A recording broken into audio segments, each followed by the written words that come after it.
Good afternoon, good evening, everybody, and welcome to another episode of the Yankee Cowboy podcast. I'm your host, Tim Wilkins, and today's edition, it's a fun topic. It is just like the Super Bowl, but with four tires and four wheels, and you go fast and you turn left. It is the Daytona 500. It is a national holiday in racing. It is the Americana of all things. It is what makes America great. It is the Daytona 500. Chris, I appreciate you joining me again because I'll be remiss. This is the beginning of an amazing season of NASCAR with so many awesome, and I mean boring ass storylines. Because there isn't other thing than just going, hey, we just crowned Ryan Blaney the champion less than 8 weeks ago. What else you want to do? I don't know. How about we go to Florida and drive fast and turn left, see what the hell happens? So, Chris, appreciate you joining me, buddy, because, you know, it's a lot better than talking about the Clash. So let's get to it. Yeah, man. I think, obviously heading into Daytona this weekend, still, I think a lot of people are remiss to the fact there was no practice, before qualifying for the Daytona 500, which I think to a lot of people is crazy. Is it They'll, me, dude? Is it me, dude, or is it worthy? Has NASCAR gotten away from completely practice at all? Like, I know it's a mantra. There's a meme for freak's sakes about practice, but I think a lot of the stuff that's going out with this new car or alludes to with this new car could be kind of avoided and tested out if they actually gave these guys a good amount of practice every week. You know, they're barely getting an hour of track time a week. Is that what's going on? yeah, I mean, this weekend's I going to know it's be Daytona, kind but of come a on, dude.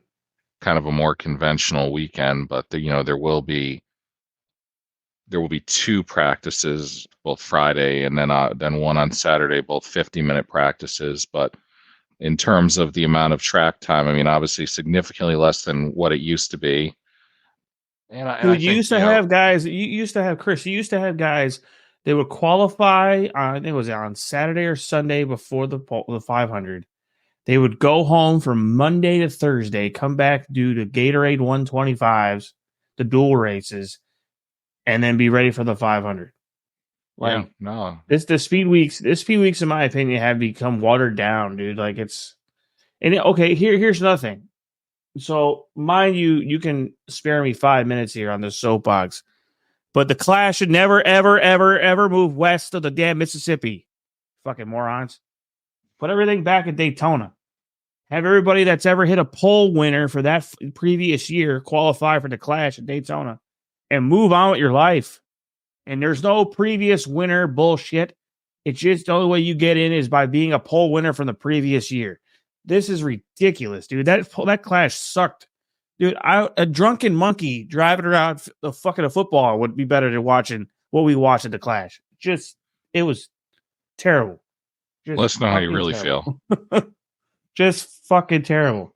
Well, I think you're going to get your wish that it's no longer going to be at the LA Coliseum, but unfortunately, we don't know what the future holds for that event. I don't think anyone in the sport, I mean, maybe the folks way up above know, but for now, nobody really has an idea of what the future might look like for the Clash. Obviously, we think it's not going anywhere. Obviously it's a, Well, they're not. I think, Chris, I think it got watered down completely for the last, I don't know, 20 years because they allowed every past winner of the previous race to get in. And Yeah, then you had, same thing with the All Star race every year. Like it's the same watered down shit every year.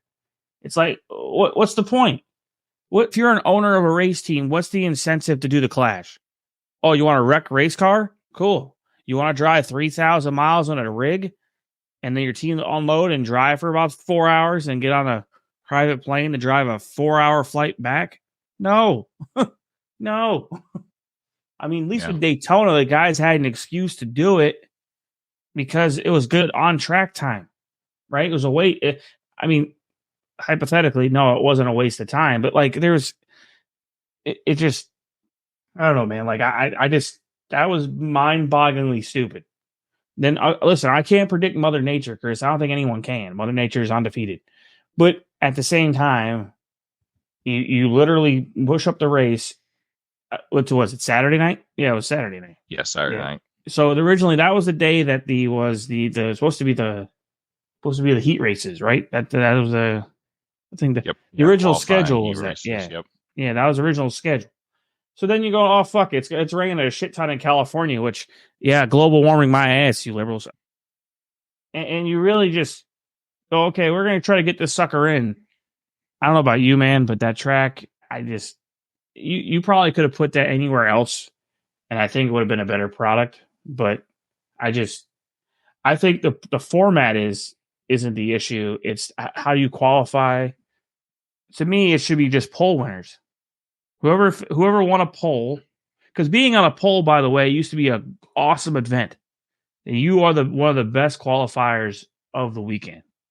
Okay, if it rains out, well, guess what? No pole winner. Shocking.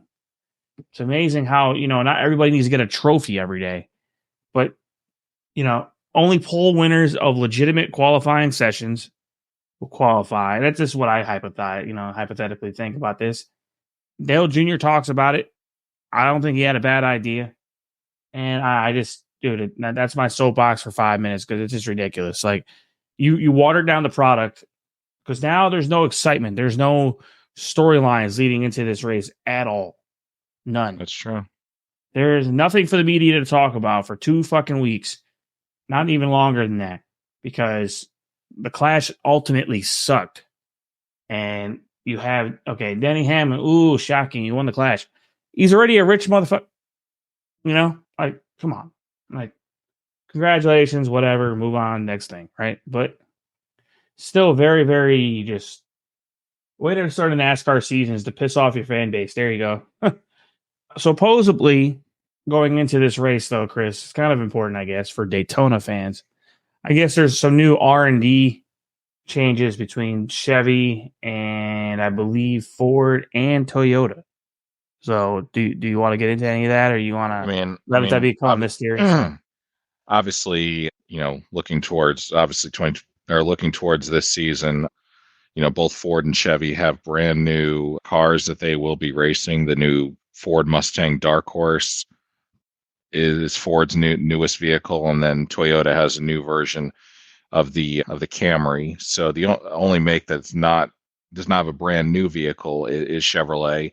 And this is actually this is actually the final model year of the Camaro. So nobody really knows obviously what they will be racing in 2025, but at least for 2024 they will be running the same car that they ran last year. So will be interesting to see what happens from a performance perspective and a balance perspective. I think make no mistake about it, I think the Fords felt like they were definitely behind. Granted, obviously Ford swept all 3 championships last year, but they certainly felt like they were behind, as it came to, some of the aero stuff last year, especially on the mile and a halfs and tracks like that. So, the Fords tend to always be pretty good on the super speedway type tracks. So Daytona, Talladega, and you also throw in Atlanta too, with it being a drafting type track. So, so it'll be interesting to see. I think, we really won't kind of get an idea, I think,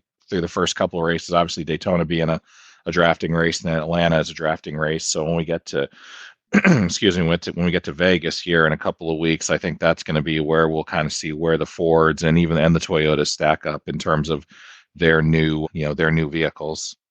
So, Chris, what you're telling me is the first 2 weeks of the season are pretty much snooze fests, is what you're saying? No, I mean, I think it's just, from the perspective of it's, you're just not, it's hard to really, when the draft plays such a big factor, I think it obviously can cover up a lot of deficiencies that, a car or a team may have, when they're just in the draft, with other guys. So I think once we get to a track where, aero and grip and stuff like that plays more of a factor, in, in Vegas, I think that'll that we'll definitely see where that goes. And I think you're alluding to what we in this world of sports watching like to know as Daytona is literally the biggest crapshoot other than Las Vegas So it really is the most. You want to roll the dice and see what the hell happens and stick 42 cards or 43 cards in close spaces and expect professionals to stay nice and tame for 200 laps. That's kind of what doesn't happen. Daytona, literally, it can be a boring race, especially if it's not pack racing and it's just tandems or the race has evolved over the last 10 or so years. But I think No, it's back to the old ways, huh? no, absolutely. No, I was agreeing with Yeah, you for sure. yeah. So I was gonna say the nowadays I think it's back to the old method of Daytona where it's packed out and a lot of guys will, as they call it, pull the pin. They give up. They drop to the back. There's guys that are very aggressive in the beginning. It's just a matter of what people's preferences are, and I think this year's Daytona 500 to me is really, like I said, you roll the dice, you flip a coin, and you can pretty much, if you want to pick anyone, you really can pick anybody to win these races because that's how restricted plate racing works. It even levels the playing field for everybody, and universally across the board, Daytona is and always will be a fandom that is just paramount to racing. It is. I know a lot of like casual NASCAR fans may not enjoy this race. That's perfectly fine. You will enjoy it though. If you want to go watch the start of the race and then miss out the first hour and a half, that's completely fine. You may not miss much, but then you tune in for the last 40 laps of that race, and then you kind of know who the best of the best are and what they're coming to watch. That's the name of the game. If you're a NASCAR fan, it really is. The dual races, Chris. I think we can kind of universally. I mean, we can try to pick our. They even picked who's in which one yet. Yeah, I guess I know we talked about for the show of picking who's going to win the duels. I think I kind of jumped the gun on that because obviously we're not going to know the lineups until qualifying on Wednesday night. We're taping this tonight before qualifying, so yeah, so probably need to pump the brakes on that one. But I think we can also say there's 42 cars that are on the entry list. Yeah, I just pulled up the entry for list now here. for the 500, and obviously 40 cars will start. So That's a bunch of crap too. Let those guys put 42 cars out there again. We haven't had a 42 car field since when? Like it was what? Well, I think they reduced the fields. I think back in like 2015 or 2016 from Yeah, 43 bullshit. to 40. Bullshit. So Bullshit. and then obviously they consider 36 cars a full field. That's the number of charters that are Boo. available. Boo.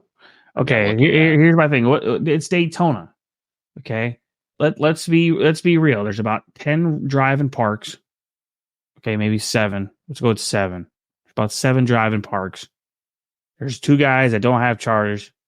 Or is it 3 teams that don't have charters now? I think it's 3 teams that don't have charters.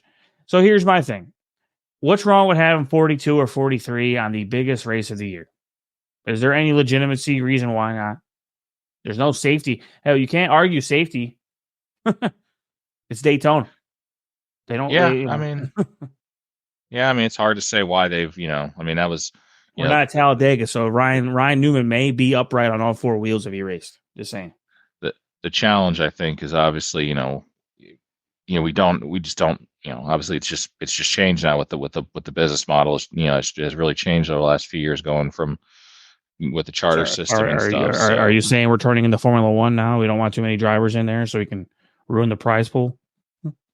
Yeah, when you start splitting them, you start splitting the money, 36, 37 ways. There's, and again, I don't know the dollars and cents figures that go into running a cup team, but obviously many owners have said that it's very, very difficult to justify running a car without a charter in the Cup Series. So for everyone keeping track at home and on your television sets here and on your news feeds, I'm talking about the Andretti situation of not being allowed to race in Formula One because, whatever. That's what I was basically alluding to. It's become a downright disgrace, if you ask me. That's why I don't watch Formula One anymore.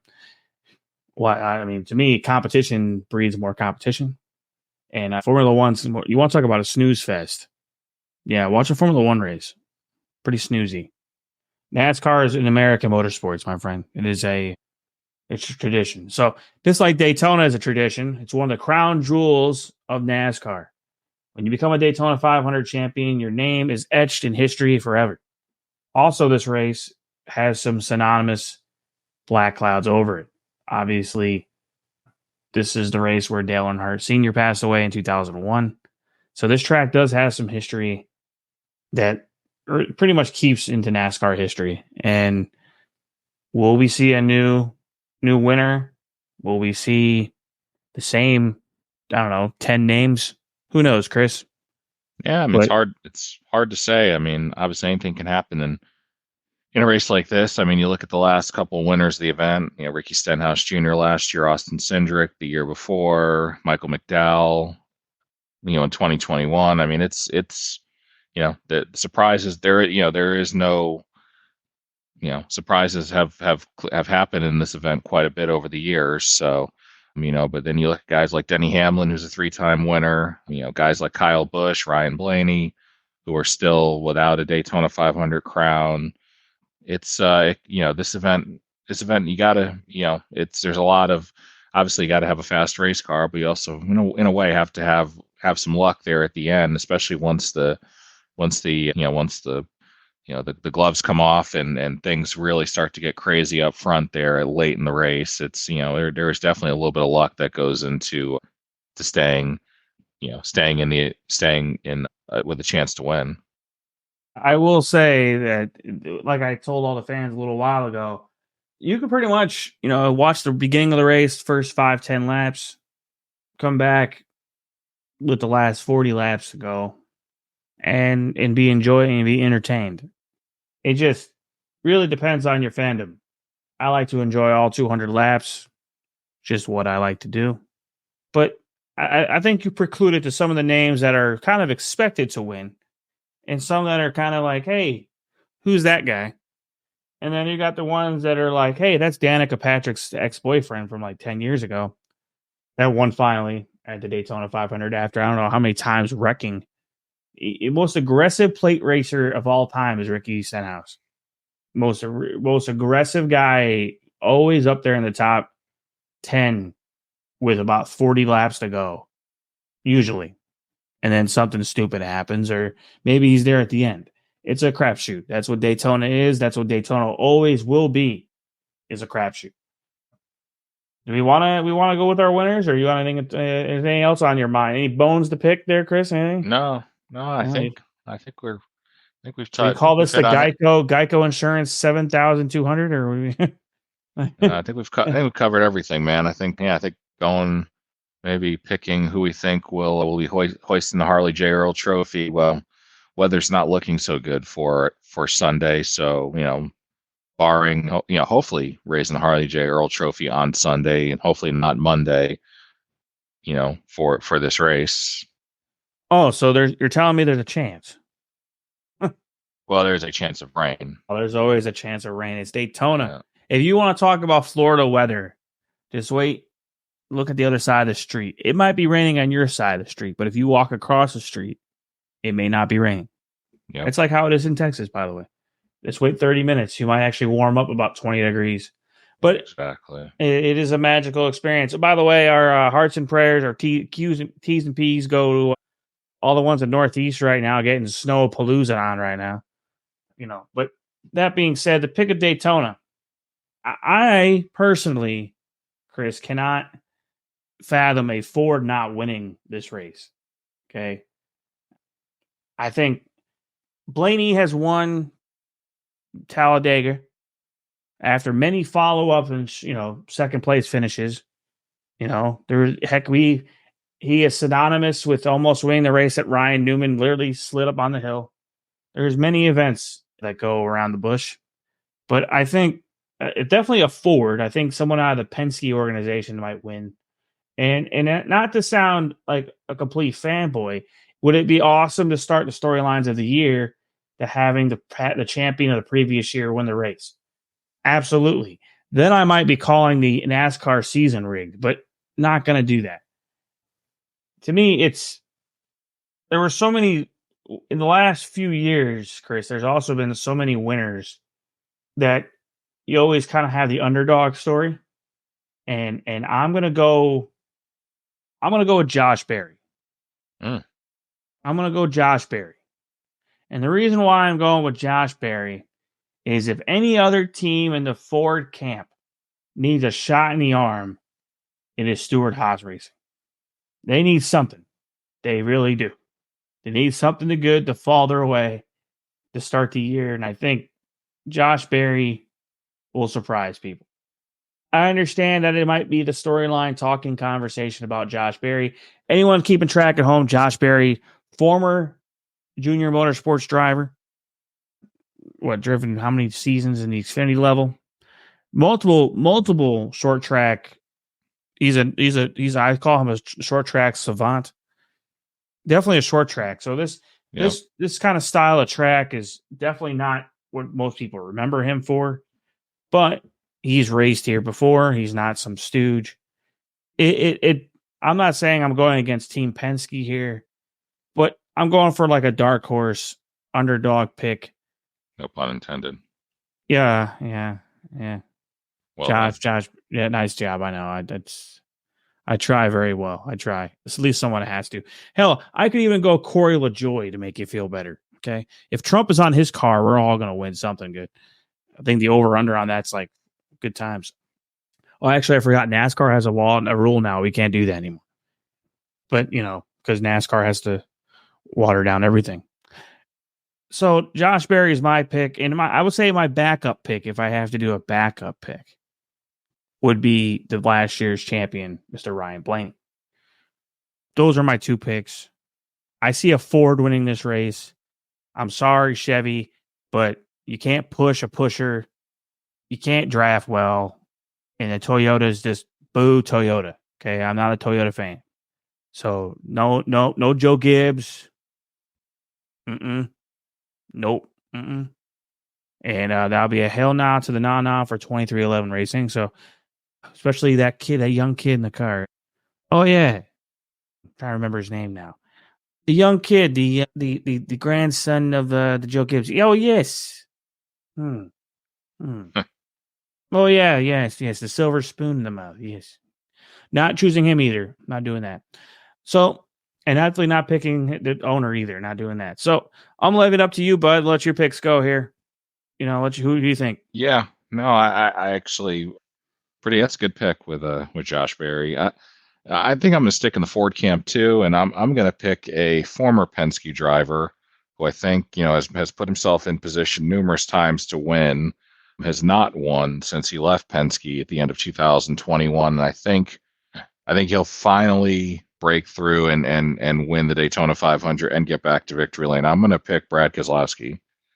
Brad is synonymously one of the best it's not restrictor plate racing anymore, but super speedway racers in NASCAR. He's a 6-time winner at Talladega, has ran up front in last year's 500 and the 500 before that, nearly won last year at Atlanta. Pushed his teammate Chris Buescher to the win in the August race last year. At some point, Brad is gonna have to push through, and I think this Sunday or whenever we get the race in, Brad Keselowski will become a Daytona 500 champion. So he's my top pick to win the 500. I think for a backup driver, I'm gonna pick. I think I'm also going to stick in the Ford camp. I think the Fords have just proven to be really, really good on the super speedway tracks. I'm not going to pick last year's Cup champion. I'm actually going to pick the champ from the year before that. I'm going to pick Joey Logano as the backup. To win. He's meme. He's meme worthy. If you saw Chris, I tell you, Joey Logano can block the dude. He ain't block. No one's passing him at that track, dude. There's a meme for a reason of him. People forget too. Last year in the 500, if the caution didn't come out, Joey was going to pass Ricky Stenhouse back for the lead there. So, Mhm. I think again, a lot can happen over 500, sometimes 500 plus miles. But I think, I think when it comes down to it, for the most part, not, I'll have to take this back because obviously Austin Cindric won the 500 2 years ago, but you know, experience sometimes plays a factor, and I think that there are guys who, are really really good at in the draft, and I think that those are my two picks, but I do think for sure that the blue oval is gonna be in victory lane in the Daytona 500. Now, not to be remiss here, and we made our picks here, and I really genuinely want people to understand this, that there is two newcomers to this season of racing that I'm more interested in seeing how they do in a cup car, and that's Zane Smith and Carson Hocevar. Very interested and very intrigued on how they perform here. You got the old man, Jimmy Johnson, in the car again. Hopefully he doesn't wreck the whole field again. Yeah, I went there. Sorry about it. Oh, Jimmy's got to make the race. I mean, that's what Jimmy's got to make the race because he's not locked in. So he's, and I don't believe he's not eligible for there is no past champions provisional. So Jimmy's got to get the number 84 car locked in to the 500 first before we can even think about what he might do during the race. yeah, they'll be a little bummed out if he just went home, just don't. Because I mean, listen, I think legitimately that man should, if he is the winningest cup champion in the modern era. So why doesn't he just get in his car every week and try to make the race on qualifying? If he's the best of the best, let him get in the car every week and qualify based on time. But he doesn't want to do that because his contract doesn't let him do that. But I mean, Chris, I think the Daytona 500, knowingly, there's some other guys in there that could very well shake this whole field up that are rookies. And I know Josh Berry was my pick. It's very different nowadays in the world of NASCAR when you see some of the names on here going, yeah, I could see him up front. Or, nah, I can't see him up front. Maybe not. There's guys up here that you're like, for example, John Hunter Nemechek. There's some pedigrees in this race and names that are just, they're going to surprise you this year. Am I surprised? Not at all. Hocevar, Zane Smith, Hunter Nemechek, you got Ryan Preece in here. You got guys in here that really have nothing to lose other than just to win a race. Makes it intriguing. Makes it fun. Also, you got a past champion that wants to win the 500. You also have guys that have won the 500 that want to repeat. It's going to be an interesting weekend. Hopefully it doesn't rain. Knock on wood. And we actually get it in on Sunday. Because some people have lives and have things to take care of on Monday. So, appreciate you joining me, Chris. We hopefully have a good weekend. By the way, the NFL is rigged. Yep, that's right. I said it. And hopefully NASCAR is not the same. But hopefully everyone has a good weekend, enjoys the 500. Unlike this past weekend, everyone have a good weekend. Have a good week. Chris, thanks for joining me, buddy. We're out. Sure.